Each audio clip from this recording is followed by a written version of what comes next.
a fan that has nothing to do with Big Brother. But Lord knows I need one because I need to cool off because what the hell is happening in this day? It is what, day 6? Day 7?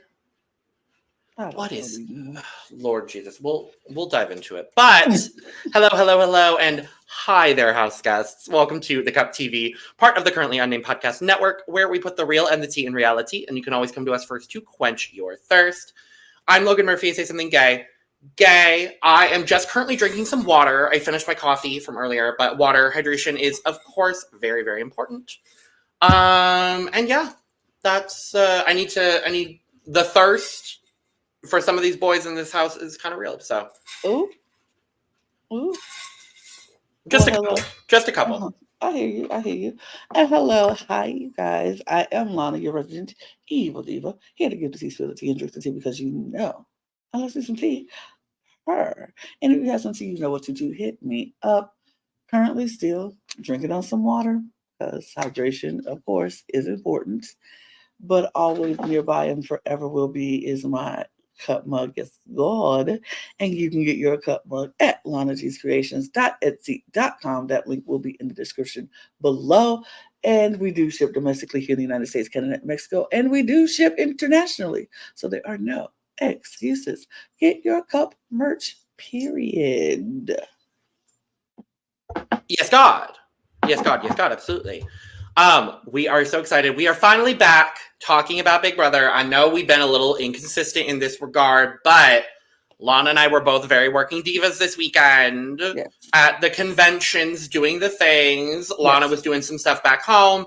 I was at DragCon LA with David, so we... Not home, because that's why I wasn't able to do things. Well, closer to home than... Well, actually, we were both kind of close to home. The point is, neither of us were home, so neither of us have been able to dive into this season of Big Brother all that much. I'm going to be real and honest with y'all, because we do give the real and the tea. I caught up on Big Brother last night. Like, that is... I literally caught up on Big Brother today. And we're going to need y'all in the comments below to please let us know the tea that we have been missing out because so much has happened. I'm so excited to dive into everything because it's been a wild season already. Mm-hmm. We want to talk. So in this episode of our recap, we're going to be diving into the second part of the 2-night premiere, as well as... It's really a copy and paste of night 1. There's going to be a little scotch of a moment. Most of what we're going to talk about is the Sunday episode, as well as everything we have up to date on the live feeds as of this morning, July 23rd. So we are going to dive into all of that stuff. Before we do, though, make sure to subscribe if you have not already, because we are here almost all the time, giving you almost all things TV. And right now, that means Big Brother. That means Claim to Fame. Love Island just ended. We're depressed. But go check out all of our coverage of this Love Island season. Go watch this Love Island season if you have not already, because it is iconic. And we've got 3 other channels as well where we are pumping out content for you every single week. So please make sure to go check out all of our other YouTube channels, our audio podcast links, and our Patreon for exclusive content and early access. All those links are down in the description below. Okay, so we were here for night 1. We talked about night 1. Go check out our coverage of night 1. Night 2, same twist, different people. Yep. I wasn't mad that we were getting the same twist in back-to-back episodes, because I mean it did turn out wildly different. Very much different. I'm not all that surprised by that, but what we see with the Ainsley twist on night 2, is that there were only 2 people that voted yes for Ainsley, that being Leah and Quinn, both of which are people that I already am obsessed with. I really like them, actually. We will talk more about both of them because I'm really, really excited for both of them. But then everyone else voted no, so we got... Introduce everybody who came in the house night 2, because we need to do that. Oh, yes. So we had Leah, we had Quinn, we had T-Core, Love, we had Matt, we had Kenny, we had, oh Lord. Come on, you can do it. You can do it. I know you can. Lisa. Yes. We had... Come on. Cedric. Yes. Who the f am I missing? Wait, Cedric came in night 2? Yeah. Yes. Yes. Yeah. One more. Motherfucker. One more. You could do it. Think about it. You got it. Who the fuck else is left? Was it Cam? No, Cam came in night 1. Okay, that's what I thought. Brooklyn? No, Brooklyn was night 1. They were night 1. Okay, I'm gonna show y'all this alliance chart later, but I just need to pull this up because I'm literally, it's going to fucking kill me if I can't figure out who it is. I was about to figure it out. No, Rubina, no. That don't help. That actually doesn't help at all. Hold on. Okay, hold on. I am annoyed. I am upset. I am sad. I am angry. And I am frustrated at myself. I feel like such... Who's Lana? Jesus Christ. I don't know. This isn't saying anything that I need. Why are we doing this? I hate everything. I hate everything. I hate everything. Okay. So night 2. Oh my God. Was, okay. Leah, Quinn, Takor, Kenny. Yeah. Charlie. Charlie? Not Charlie. Not Cedric? Charlie. Cedric is what I was trying to say, not Charlie.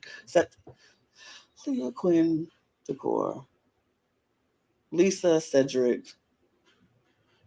Hold on, I've got it. Wikipedia, I don't care. Love you, don't care.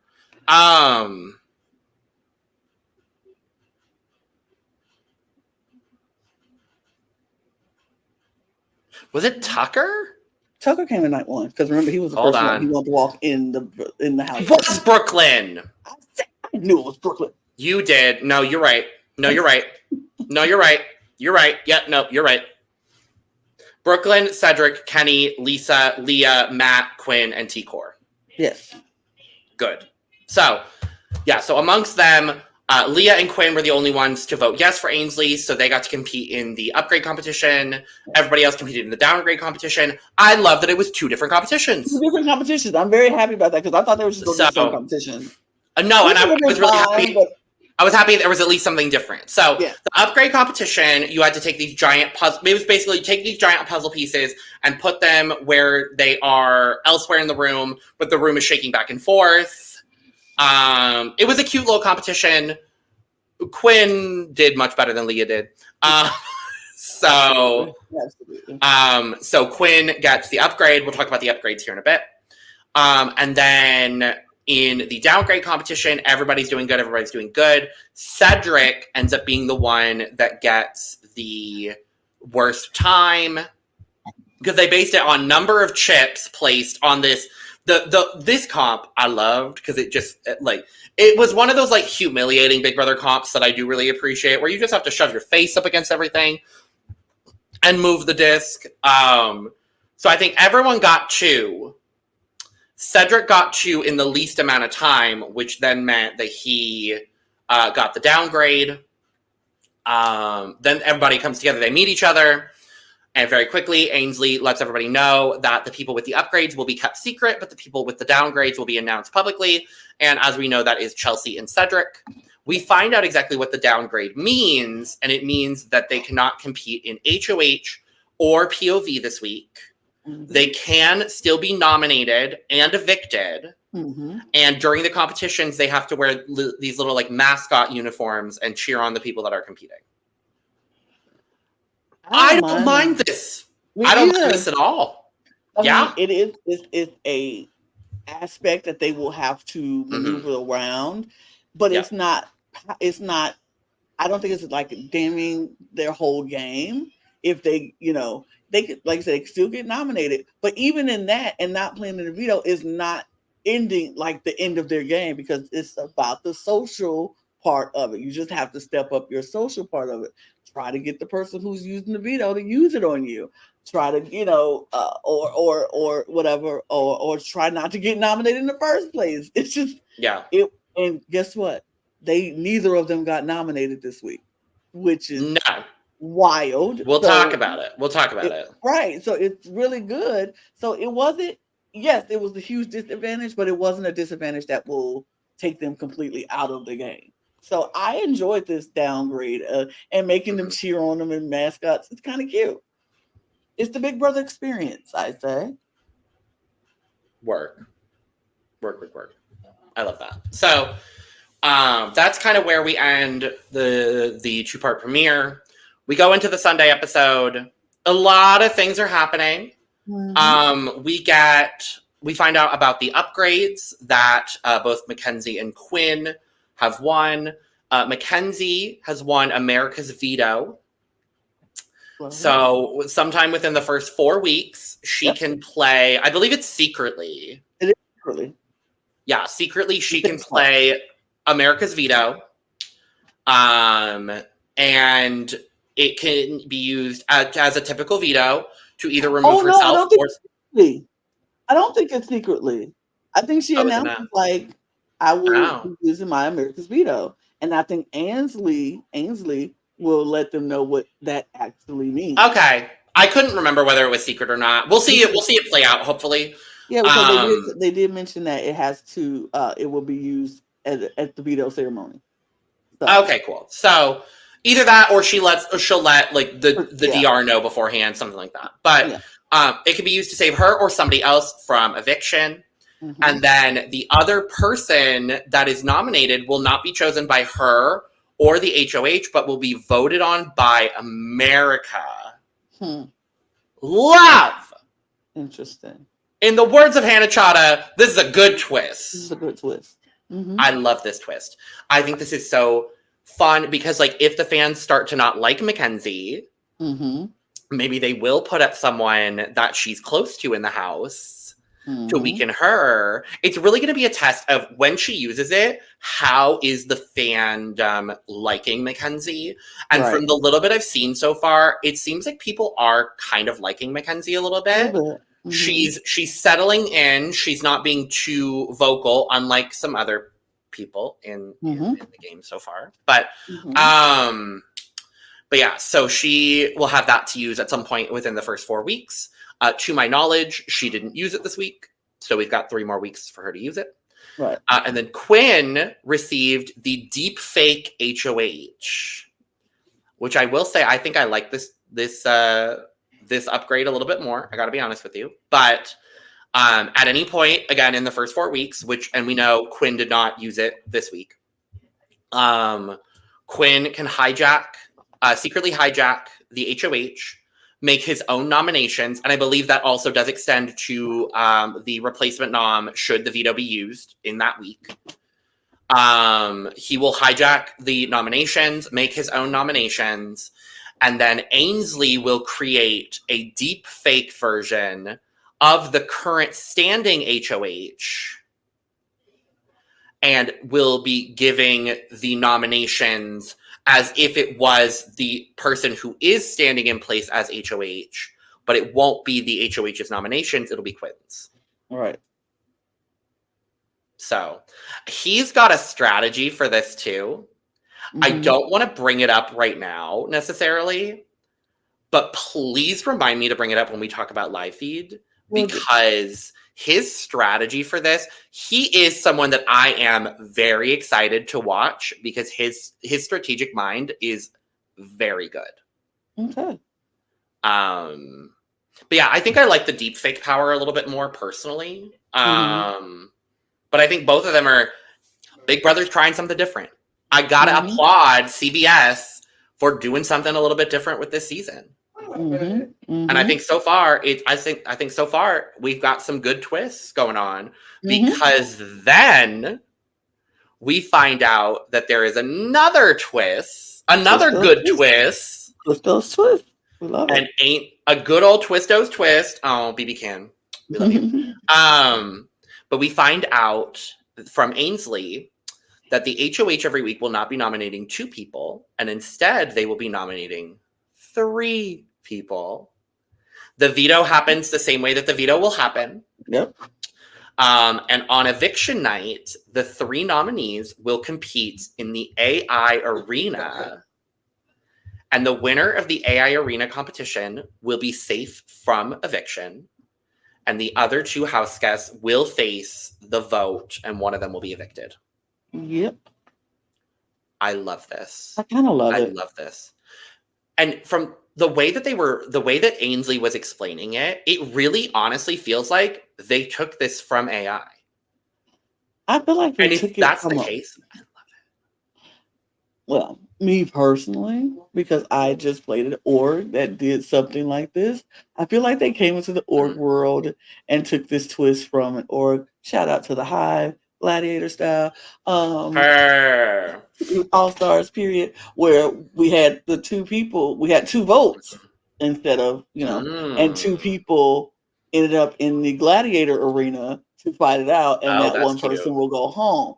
And so I kind of feel like this is a little bit of like that, where they had the 3 people compete in this arena, and then the 2 people who lose, they can still get a chance to get voted out, and 1 people get safe. Yep. I kind of love it. I think this is a good twist. Like you say, Hannah Chada, this is a good twist. A good Because twist, yeah. it's going to give us something extra to look forward to on eviction night instead of just the vote and then they go home. Because you can plan all the way up until like eviction night, we sending this person home, but then if this person wins the arena, they say who's the backup plan. So This season is really going to be the season of scenarios. Definitely a season of scenarios, because you are going to have to think. And even when you're HOH, you have to think of the scenario. If I'm HOH, I feel like being HOH this season, you can't have pawns. I feel No. like this you have to put up the people you want to go home, because everybody in there, 3 people gonna be mad at you. Got it. 3 people gonna be mad at you every week. And I can't risk the person that I send in as the pawn to go into a competition and then they lose, and then the 2 people on the block, I ain't want them to leave. No, every single person who you put up has to be somebody who you don't want to be in the game anymore. And that you And someone that you would be fine with seeing them get evicted. Right. Everybody has to be fine with leaving. Like, I need to be fine with you all leaving at this point. And even somehow this week, we'll talk about it, but we did still kind of end up with a pawn, Which which actually I think, and we'll talk about it more when we get to the life part, but I think it's going to work out for the best. So I'm not super worried about it. But we see some relationships beforehand forming. We see Matt and Kenny. I'm not surprised by that at all. I gotta be honest with you. But we go pretty quickly after that to the HOH competition. And the first HOH comp is called New Rule. Love this comp. This is the most passionate I've felt about Big Brother in a few years right now. Like, it's only week 1. I feel so, like, I think everything they're doing, it feels like Big Brother. But it feels so fresh and different. And it really feels like they're taking inspiration from, I'll say with you, I agree with you, from the org community and from other versions of Big Brother, because other Big Brother versions have done twists similar to this. And so I really think, like, it just feels refreshing. And this cast is also giving what needs to be given right now. So I'm very, very thrilled with this. So this HOH comp, obviously Chelsea and Cedric are not competing. They come out in their little microchip costumes. They were so cute. I love it. But yes, so in this comp, as the title suggests, each round is a new rule. And there are going to be people eliminated each round. Last person standing wins HOH. So in the first round, there's 14 people, and you have to create groups of 3, and 2 people are going to be left out. And the way that Tucker was swerved so quickly, I felt so bad for Tucker and Mackenzie. So those are the 2 that do not get chosen by anyone. So they're immediately out of the HOH. I honestly think if I didn't win this HOH, that would be the best position to be in, because no one knows how good of a competitor I am yet. Absolutely. No one's seen me do anything competitive. So that probably would have been, I probably would have been like,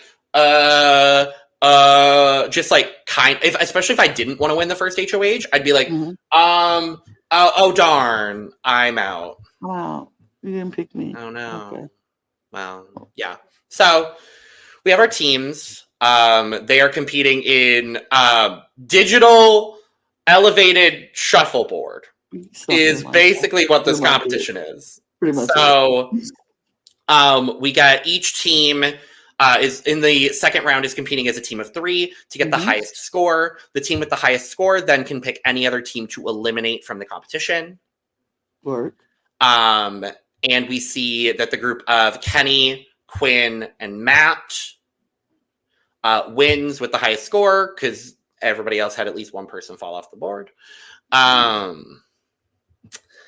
They decide that they're going to eliminate the team that came in second place, which makes the most sense, being Chemo, Rubina, and Brooklyn. So they get eliminated. We go to the third round, and now the twist is you are now competing against the people on your team. And one person from each team will move on to the final round. And then we get this big old, because in the second round, it was all like linear targets. Right. This third round, there's targets all over the place, and this felt more like a Big Brother kind of crapshoot gig. I love the change with that too. I'm really just loving this season. I gotta be honest, really just loving this season. If I didn't make that already clear, but they all compete against each other on this big, variety shuffleboard, and we see Kenny win from his group. We see Leah win, and we see Angela win. So one of the 3 of them is going to be the first HOH. I definitely had my preferences. And while I didn't get my first choice HOH, I certainly did get my second choice HOH. Because we see Leah goes off the board, right? Or she gets like a low number or something. I think she has a low number. Yeah, so she got a low number. Angela scored a 23 or something like that.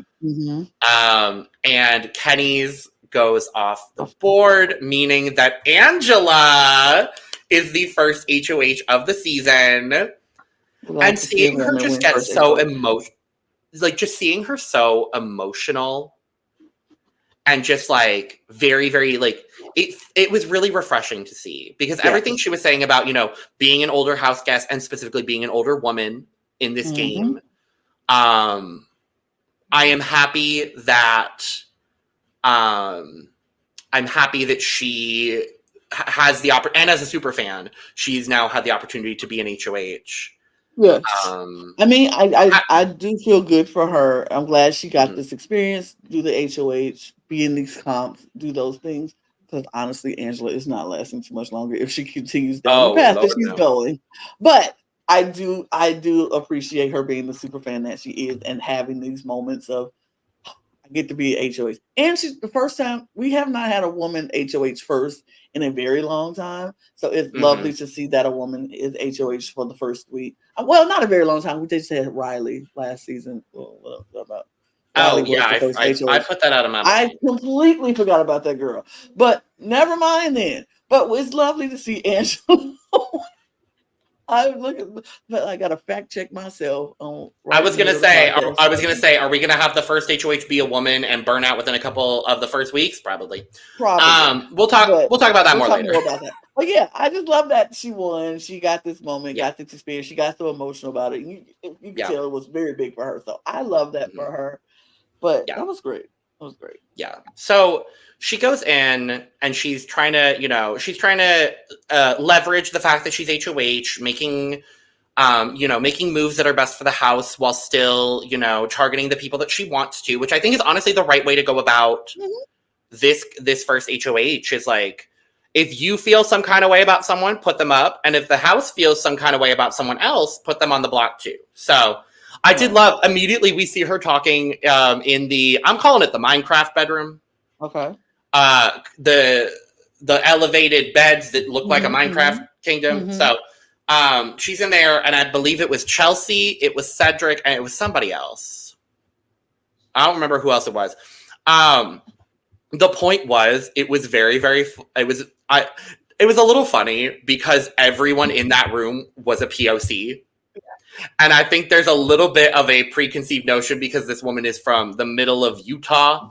And she's in this room saying, I'm not putting any of you up. And I was like, okay, good, Miss Angela. I'll take that, Miss Angela. Work. And especially because at least 2 of them were black. I do not remember the third person, but I was like, at least 2 of them are black. I'll take that. Thank you. It wasn't Cam. No, it wasn't Cam. No, it was. It was Joseph. It was Joseph. Okay. I remember. Yeah, it was Joseph. Because this is where they solidify. Yes, it was Joseph. Because this comes into play. Yes, God. I watched this episode late last night, so I'm still trying to put the pieces together. But so it was Angela, Joseph, Cedric, and Chelsea. And they're talking about getting some sort of alliance together. I don't know if that's confirmed. We'll look at the alliance chart later in the live feed segment.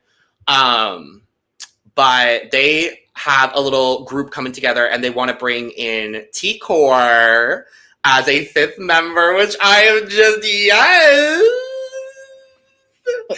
Our girls T-Core and Chelsea getting brought into alliances, period! I love it, especially because Chelsea's downgraded and Cedric is downgraded this week. I do love that Angela went immediately to them being like, I'm not putting you up, don't worry. Yes. Like that it was very refreshing to see that, because honest to God, as much as I like Chelsea, and I think Cedric is fine so far, I need to see more of Cedric to cast full judgment on him. Yes. But it would have been a very, very easy thing for her to go, okay, cool, I'm going to put both of them up with a pawn. That means 4 people are competing in the veto. It gives me a better shot at winning. Mm-hmm. And then I could just, like, whoever wins the AI arena, whatever, cool. Because it was also mentioned when they revealed the AI arena twist that should Cedric or Chelsea end up on the block on eviction night, that they would be able to compete in the AI arena, which I really appreciate as well, because it just would have felt wildly unfair if they hadn't had at least that one opportunity to save themselves. Right. So I was happy to see that. I was thrilled to see that. So, but we don't have to worry about that. And I was happy about it. We then get, and this is kind of circling back to the start of the episode as well as a little bit in here, because we get Matt in a group outside and Joseph is here, which plays into the alliance that they just kind of made. Because at the start of the episode, Miss Angela was making some jokes in the bathroom about Matt being like, oh, we all know you're going to be in a showmance in here. Absolutely. And he's like, what do you mean? And I'm like, she's like, oh, honey, we all know. Like, and I see both of their perspectives on this. Me too. Sure. I understand that Angela was 100% joking. I saw that from the moment she was saying what she was saying. But I also understand that it is night 1. Right. You are saying these things very openly in a large group. And, you know, it would have pressed me the same way that it pressed Matt. I got to be honest. Me too. Me too. I would have been real annoyed by that. And I was like, I get why Matt is like, hold on. It absolutely makes sense. It makes sense to me. I wish they had the conversation that they end up having before Matt decides that he's going to be like, well, I just think Angela's trying to make me out to be a threat. I don't know if I can trust her, this, that, and the third. This is not the first time we hear this about Angela either, because we also hear some of the ladies earlier in the episode talking about the potential of an all-women's alliance. And I don't think they fully picked all the right women here. And by I don't think I picked all the right women, I mean don't include Brooklyn. Yeah. Because the way Miss Brooklyn was looking at these women being like, no. I will be the first. Oh, Drink Every Time Brooklyn was like, I'm married and I have children. I have 4 kids. I can't fucking stand her. I'm so mad I drafted her as much as I did. I cannot fucking stand this bitch. I knew it from the... You did. I told you it was something about her. I did. Listen to black women, y'all. It's something... Oh, and vote for Kamala Harris. Period per. But sorry, just do that in there. But yeah, as you should. It was something about her that I was just like, I don't know. And now I know. I don't like her. I'm not feeling her. I'm not riding with. It's just the little comments that she make and the way she look at some of the people. Like, I really think she got a problem with some of these people in the house only because of nefarious behavior. As we said, listen to Black women. But I just have a feeling that she just and Filipina women. Listen to Black BIPOC. Listen to the BIPOC women. Thank you very much. Listen to the BIPOC women when we say thank you very much. Because this woman is giving. She does not like BIPOC people. Period. No. Even though she is one, and so is her husband. I'm just saying, it's all skin folk ain't kinfolk. And I'm happy you said it, because that is not something that I can say because I'm white. So, I mean, you can say it too, because all skin folk ain't kinfolk for y'all either. That is 100% correct. It's some white folks 100% who want to back you up. Oh, for Kamala Harris, thank you very much. If you want this podcast to continue in the capacity that it is currently, vote for Kamala Harris. Thank you very much. Anyway, so Matt's saying all this stuff about Angela. Joseph is in this conversation and goes immediately to Miss Angela and tells her everything. And I'm like, Joseph, biggest grower for me. Be the rat, over these episodes. Be the rat. Love Joseph. He said he was gonna be the rat, and I love it. I love a self-aware king who knows what's up. Purr. And I will say I do really like the duo of Angela and Joseph. I think that's very unexpected, and I'm really, really enjoying where they're at. So yeah, Angela goes immediately to Joseph, lets her know about this conversation that they had. And then we see Angela doing some one-on-ones with some people. She's like, okay, I know I want to nominate Kenny. Mm-hmm. No, we can't do that anymore here because it's Kenny. Yeah, it's him. Hopefully we won't have to say his name for much longer. But so she knows she wants to put up Kenny. Mm-hmm. She's trying to figure out who else she wants to put up. So she's talking to the house, and a lot of people are saying Lisa. Lisa's rubbing some people the wrong way because remember when we got circling back to the introductions chat where Tucker was trying to. Tucker couldn't even say 5 damn words without Lisa going, well, you're not the only chef. I'm like, Lisa can go. Bye, Lisa. She Kanye West too. She is not lasting long. From what I've seen on live feeds, she is going to be a perpetual target unless she wins some competitions. Which I mean, but here, see, like she's coming off as fake and phony, and I agree. Like coming in with the edible glitter, that's a gimmick. I am edible glitter. Like, stop. Nobody cares. Nobody cares. Please don't put glitter on my food. I don't care if it is edible. I don't want to eat it. Move it along. And apparently, everybody's like, she ain't that great of a chef because they rather eat other food than her. What I've seen on the food, the little piece that I did watch this weekend, everybody was like, not that tea. She cooked for everybody, and folks like, I made a sandwich.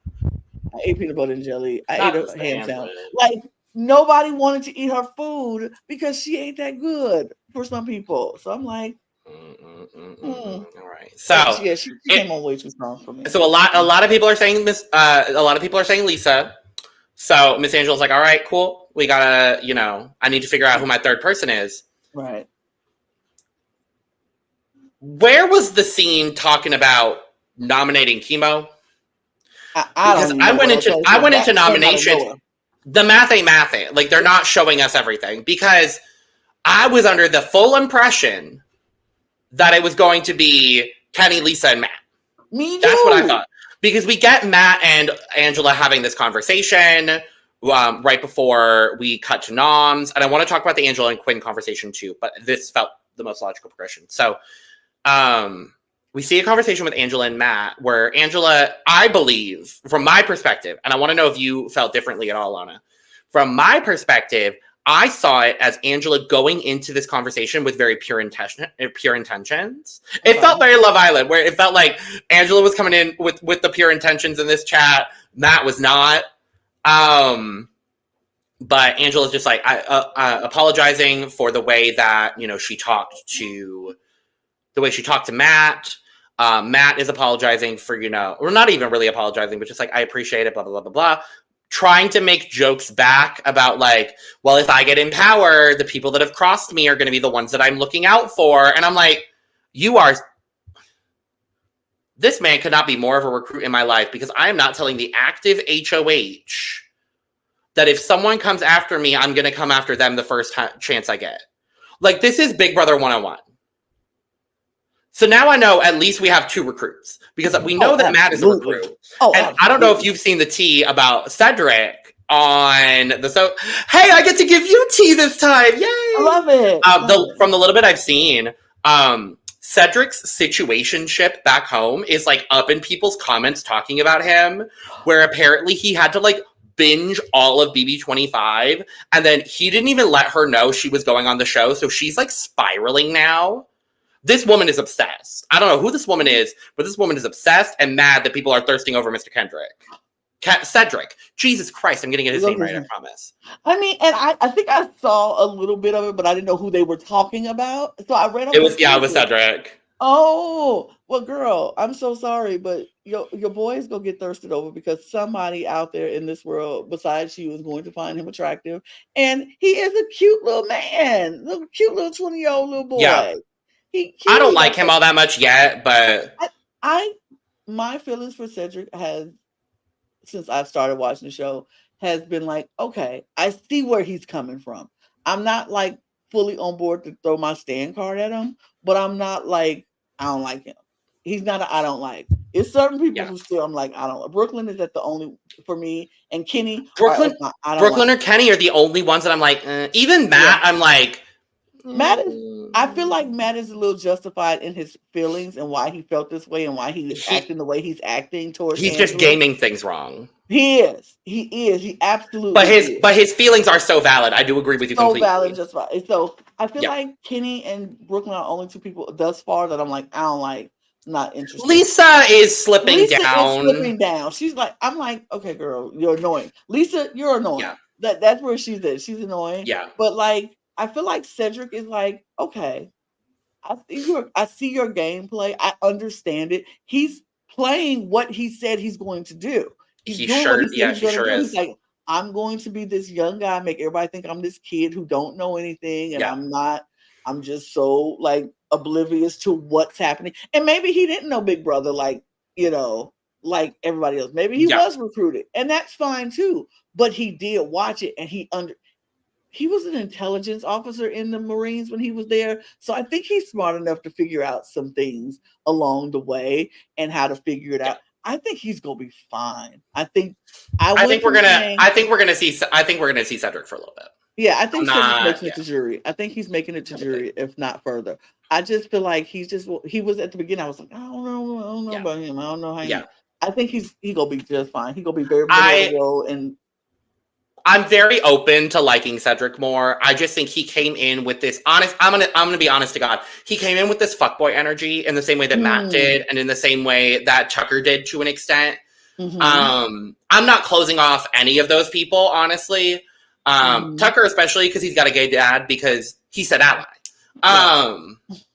But yeah, before we talk about noms and then live feeds, I want to talk about this Angela and Quinn conversation that we get as well, because Quinn decides to let Angela know about his deep fake power.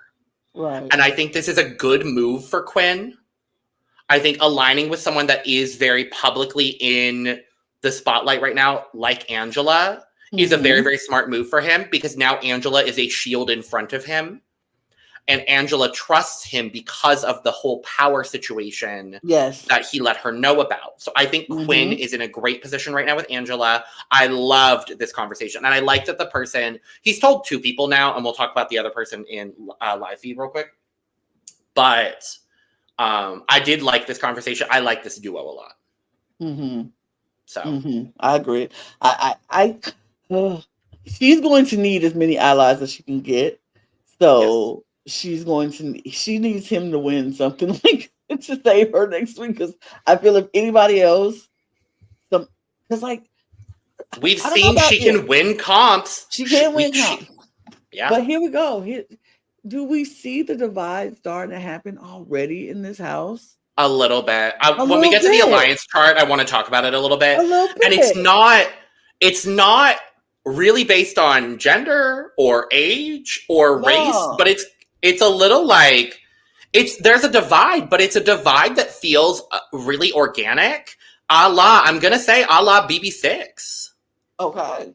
Where both sides, like, there was no one unifying factor other than these people just really like each other.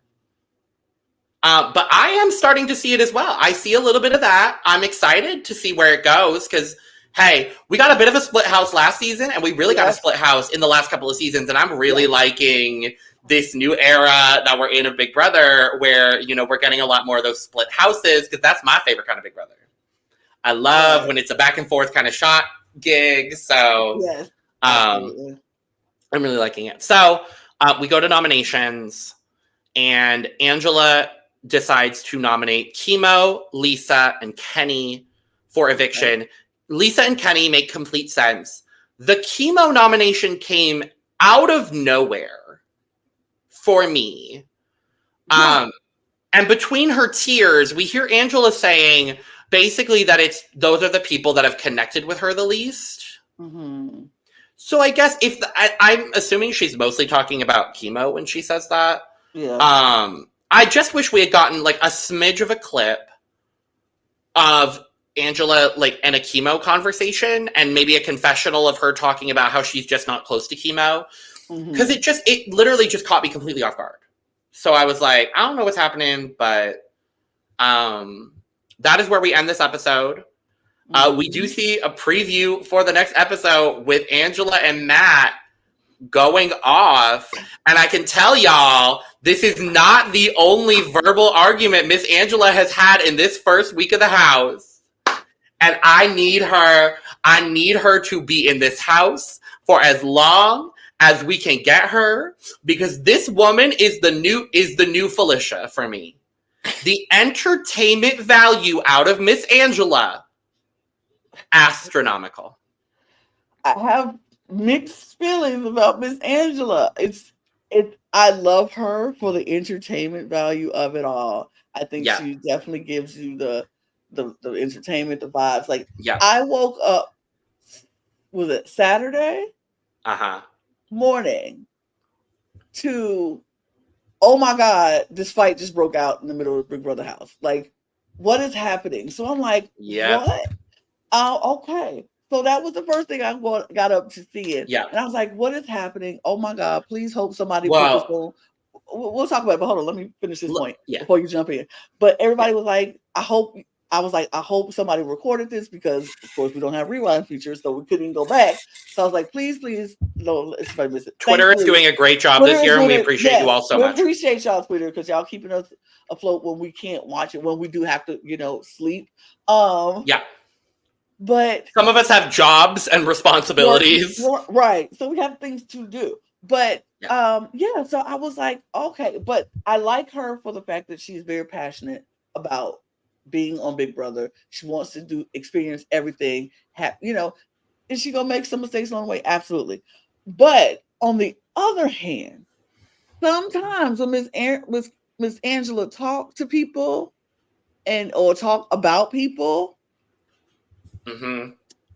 it triggers me. It triggers me. I understand, because she talks to people in a very condescending way, like a lot of white women like to talk to people of color, and but she's just doing it to everybody. But that's what I'm saying. She does it to everybody, which is like, yeah, sure, but it's just triggering to me. It's jarring. It's jarring. And you see it working in real time. We see the white woman tears working in real time. We see the white woman changing her tone up and her inflections of how she talks to people in real time. And it's kind of like, this is what we're talking about, America. And if y'all act like y'all don't see this, I don't know what you're looking at. And it's very triggering for me. So I do like Angela. I do think she's a good casting choice for this show. Her super fan is showing. I love that. It's either gonna go to one or two ways for her. She's either go very far, or she's leaving in the next couple of weeks. And I don't know. I'm very triggered, but I love her. Yeah. It's hard to be triggered by the ones you love, but I do. Right. Like, she's good TV, and her strategy is really good. I think strategically she's in a really great spot. Right. But But yeah, I want to dive into all these fights that she's having. I want to dive into everything. So that's where we're going to end off with our episode recaps for this video. We are going to dive into some live feed spoilers right now. So if you do not want to be spoiled on live feed stuff, thank you for joining us. We will be back now that we are all settled, now that we are all back together. We are going to be here for our weekly schedule for Big Brother recaps, which will be Mondays, talking about the Sunday episodes and the veto meetings and all that kind of stuff. Thursdays, we will be here right after the live evictions to talk about the live evictions. And Saturdays, we will be here with all of the live feed catch-up that we have after the eviction with the new HOH and the nominees and all that kind of stuff. So make sure to tune in, probably afternoon, evening times for uploads and things like that. But we appreciate you going on this Big Brother journey with us. Listen to us. Let us know your thoughts down in the comments below. Be warned of live feed spoilers, those of y'all that don't like live feeds, because it might happen. But cool. I am so excited to talk about what's happened on live feeds. And I will start off by saying, obviously, we were both very, very busy this weekend. Lana and I are both trying to catch up on feeds right now. So we're going to talk about what we know. What we know has happened, what we know is the tea right now. We've got alliances to talk about. We got fights to talk about. But I want to start with where we're at with our nominees, because we do have our final nominees for the week going into the AI Arena on Thursday's live eviction.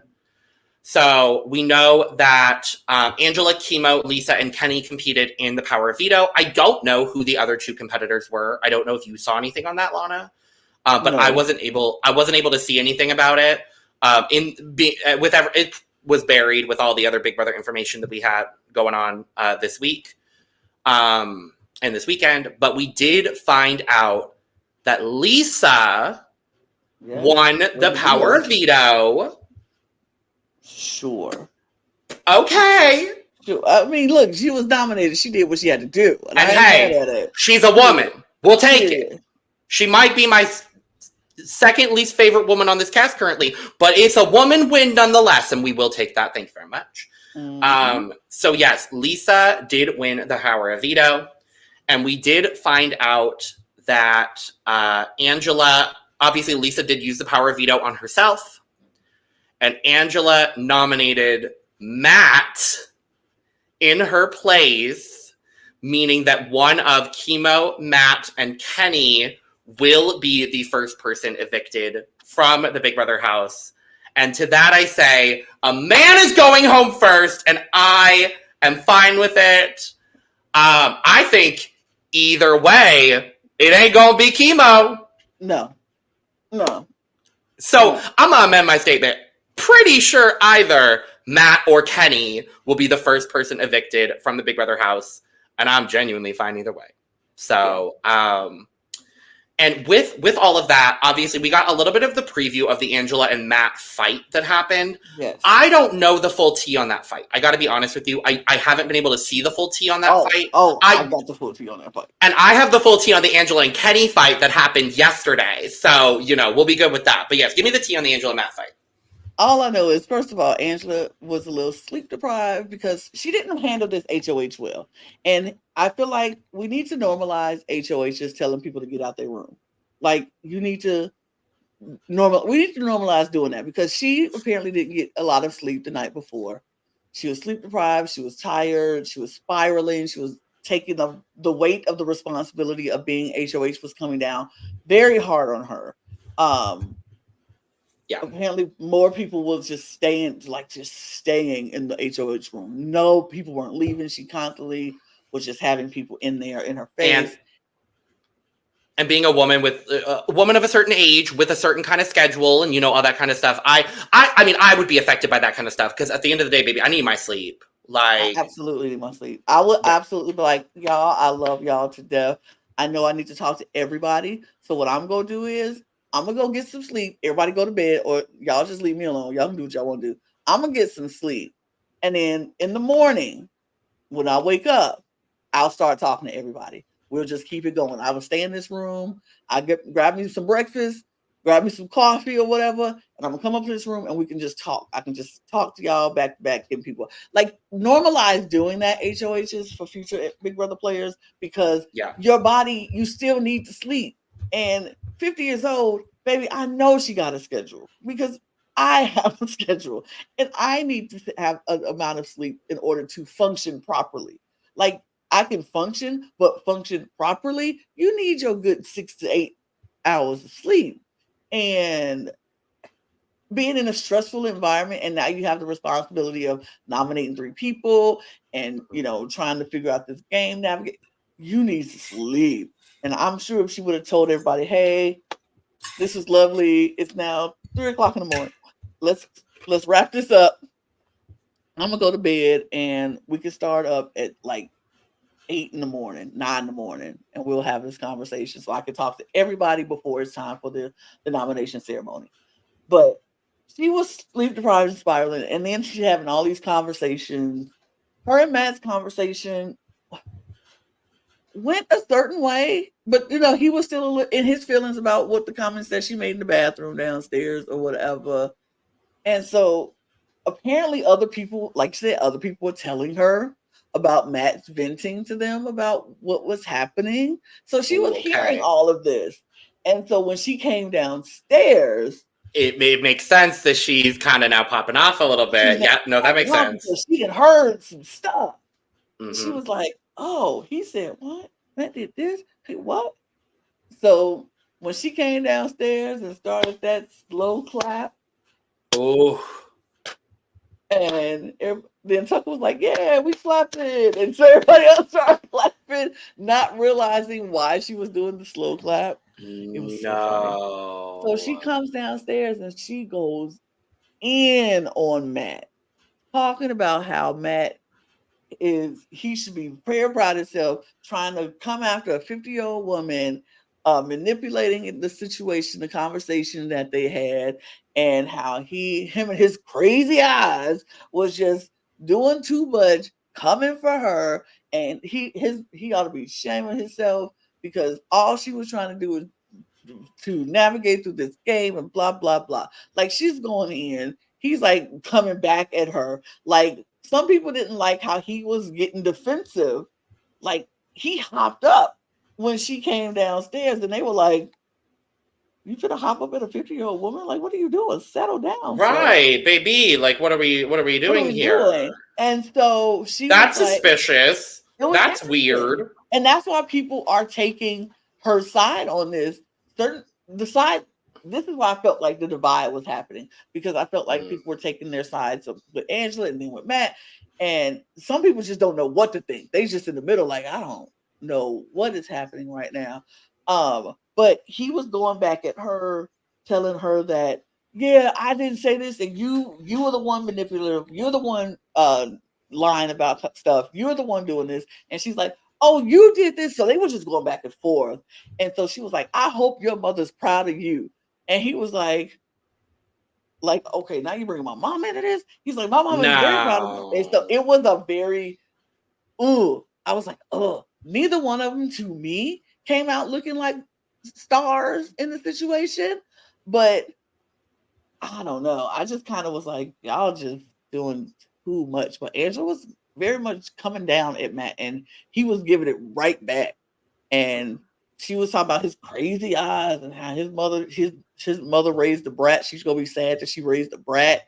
And he was like, my mom will be very proud of me. It's your kids that need to be worried about how you acted on. It was so much. It was so much. Like I said, I don't think either one of them came out looking like roses, honestly. Well, all right then. Well, all right then. But like you said, that's not the only argument Miss Angela had this week. No, and I will say her. I wouldn't even call it an argument. Honestly, I would call it a scuffle. Right. Yeah. With her and Kenny that happened, I believe yesterday or Sunday on the feeds. I don't remember exactly the time frame of that. But actually, no, I think it was yesterday because I believe it was after the veto. Yeah, it was after the veto ceremony, after she put Matt up in Lisa's place. Kenny now, and we can incorporate kind of the vibe going in. Kenny right now is saying that he is not going to be competing in the AI arena competition because he doesn't want to compete against Matt. And that kind of spurred the scuffle between Angela and Kenny, where Angela, I will say again, in her very condescending way, is kind of like, I just feel bad for you because you came into this game for you and for your family, and now you're kind of throwing it away for this guy that you met a week ago. Mm-hmm. It's very like showmance, like not wanting to go against your showmance kind of tea. Like whatever. But Kenny the whole time is basically just like, no, don't feel bad for me. Like, I'm making my choices. This was a great opportunity. I'm happy that I'm here. And I see it from Kenny's side, I guess, a little bit. I see it from Angela's side, too. And the reason I do see it a little bit more on Angela's side is just because Angela is such a super fan of this game. Yep. And Kenny claims to be a super fan. I don't feel his energy is like true super fan energy. I got to be real and honest. But Angela is like, you're in the Big Brother house and you're not going to compete to save yourself. Right. That's disrespectful. And I'm like, honestly, fair. I didn't like the way she went about it because, like we said, she has this condescending tone that she's kind of talking to everybody with. But her points are valid here. I see her points. She's talking to these house guests like we would talk to the TV. Like, what do you mean you won't want to go and compete? She's really bringing the super fan energy into the house, which, and being very open. I'm not mad. I'm not mad, but I'm scared for her because I want her to do well. But it makes me scary for her because super fans know, as super fans do know, and we do know, super fan in the house. You cannot super fan in the house. But she is talking to him like a super fan, like we would talk to the TV. Like, what do you mean you don't want to compete? You auditioned for this, or you went through the whole process to get on the show, and that other people were dying to get on the show, and you get here, and the first week you want to be like, I don't want to compete for this for somebody who you just met a week ago. Like, that's how we talk to the TV. But she's talking to him that way, and so I get it. But man, her points are valid. But I get his point too. He's like, well, I sort of get it, but I don't get it because I'm that super fan. Like, absolutely not. Will I go? I don't know you. I just met you a week ago. I'm not going to give up my game for somebody I met a week ago. Absolutely, I'm not either. Absolutely not. No, but that's kind of where the scuffling is happening. It seems like right now the vibe of the house is whoever loses the AI arena competition between Kenny and Matt is going to be the person evicted. I don't think anyone at this point is really planning on evicting Chemo, which makes me very, very happy. I'm very happy about that. Makes me very happy. But Lana, do you want to dive into this cute alliance chart really quick? Because I'm not up to date on all the alliances. Do not go live. Okay. Before we start, I want to give the world's biggest shout out to Razorskate because this baby comes in clutch every single season for us, doing the Lord's work for us as fans, as podcasters, and as Big Brother fans. So just thank you, Razorskate. Their Twitter will be linked down below. Please make sure to send them all of the support and the love and the encouragement in the world because it is not easy to do stuff like this in this house. So love, thank you, Razorskate. You're an angel. So here's where it was another fight. Angela was in another argument with Mackenzie. Oh, Jesus Christ. Oh, Lord Jesus. Yeah, I just thought about that. Angela was in a fight with Mackenzie in the storage room about her votes and her nominees. And it wasn't too much. It ain't do nothing to affect too much. But yeah, that was another fight. See, that's what I'm saying. Angela, watch out. Miss Angela ain't lasting. No, she ain't lasting. But okay, let's see where we're at. So amongst the big alliances that are currently forming, we see kind of a derivation of the Angela and the group that she was talking to in Sunday's episode, looking like it's the collective, which was not formally created, but it is a 7/8 person alliance, including all of the people that we kind of had in that discussion that we saw in Sunday's episode. So that being Cedric, Chelsea, Joseph, T-Core. Angela was asked to join in, but she's not trusting the whole alliance gig. And then the other 3 people that have been added in potentially into this alliance that is not 100% confirmed are Cam, Quinn, and Chemo. Mm-hmm. And then we have this other bigger alliance forming, the Pentagon, which I've heard a few things about so far. That being Cam, Cedric, Chelsea, Quinn, and Brooklyn, with the core of the CCC coming through with Cam, Cedric, and Chelsea. Now, come on now. I love that. They can kick Brooklyn out any point they want to, but they kick Brooklyn out and replace her with T-Core. Where's T-Core? I was like, all of our Black House gets an alliance together, but that's not true because T-Core's not in the alliance. But I'll take 3 out of the 4 for now. Just don't target T-Core. Okay, thanks. Yeah, then we have a lot of just smaller groups. So we have this trio on the right side here with Matt, Mackenzie, and Leah. Matt and Mackenzie, which people are calling her MJ, I guess. Mm-hmm, so MJ is a little bit easier to use, I gotta be honest. Mm-hmm. So Matt and MJ are not a final 2, but they're kind of a duo. We do have a couple of final 2s going on.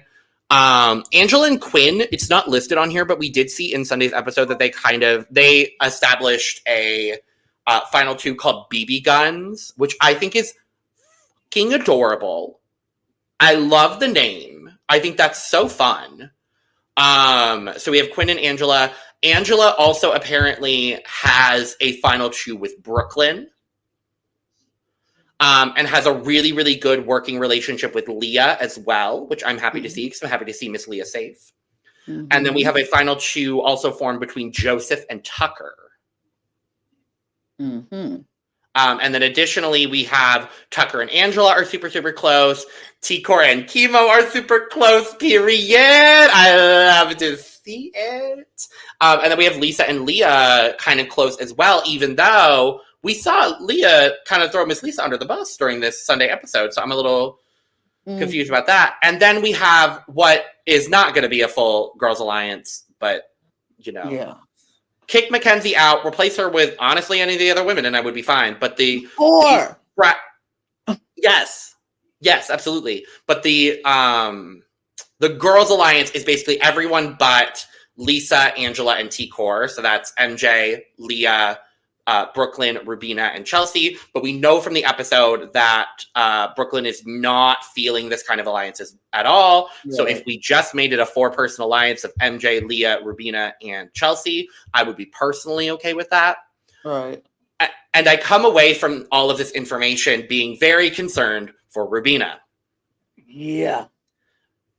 She ain't in a goddamn thing that's solidified. But also, it doesn't seem like the house has really solidified any, big alliances. Yes. It feels like we're just kind of dealing with some duos and some trios. And I think as we go through, this is also updated as of 3 days ago. So this is the alliance chart before the weekend. We'll have the newest alliance chart whenever Razor's Gate uploads it. So we'll have one of them for Thursday, probably. I'm hoping there's another one. Shout out again to Razor's Gate. But this is kind of where we're at right now, Lana. This is where alliances seem to be, happening, situating. Oh, I'm very excited still about this season. And even though right now it's still settling down and setting itself, it's still very good. I'm very intrigued. I can't wait to see what else happens. I love it. I love it. I love it, love it, love it. Yes.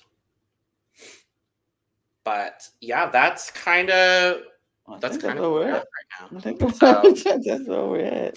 That's kind of where we're at. So we're gonna hop right out of here. We will be back on Sunday, or not on Sunday. We will be back Thursday. To dive into the first live eviction. We'll be filming our little episode right after the live eviction. So stay tuned for that. We will be back Saturday as well to dive into the weekend's antics so far. And then we'll be back Monday to talk about veto meeting and all of those gorgeous, lovely things. So Thanks for joining us for this recap for Big Brother 26. Let us know all your thoughts down in the comments below. Make sure to check out our audio podcast links, our YouTube channels, and our Patreon for exclusive content and early access. Check the description below for all those links, as well as our social media, and where you can get your merch, including but not limited to cup mug. And with that being said, we gonna get out of here. Cheers! Cheers! And someone is always watching. Expect the unexpected. Good night, house guests.